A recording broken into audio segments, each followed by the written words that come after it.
Aha, imam tebe hamburgeru. Jej! Pa Sekira mi je najbolji drug, tako da naravno da moram da izaberem njega. Da. Čekajte, nisam vam nešto rekao, što je baš važno. Pošto vas ukupno ima samo 9, morat ćemo da dodamo još jednog igrača kako bi vas imalo jednako. Tako da upoznajte novog igrača, Mehura.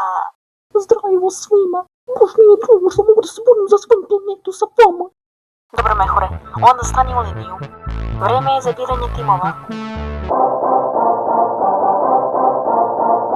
Okej, da li su svi izabrali? Da!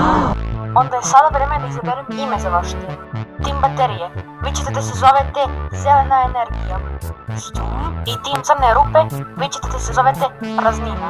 Sada je vreme da počnemo drugi izazov.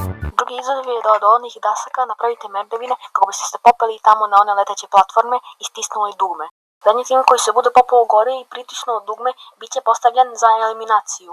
Počnite da gradite! O ne, ja ne mogu ništa da radim. Ne brini se, crna rupa, mi ćemo da gradimo. Da, slažem se. Uspeli smo. Odlično, ja ću da se penjem.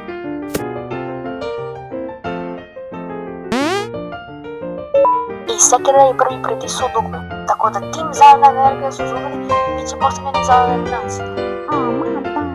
Vi ste krivi. Što niste brzo gradili? Sada vi gledalci možete da birate ko će da bude bezbedan i ko će da bude eliminisan. Glasajte tako što ćete da upišete slovo u zagradi. Glasajte dole u komentarima. Možete da glasate samo za jednog od ponuđenih igrača. Kogod bude imao najmanje glasova, on će biti bezbedan. Kogod bude imao najviše glasova, on će da bude eliminisan iz crne galaksije objekata. Glasanje se završava 14. januara. Vidimo se u CGO 3.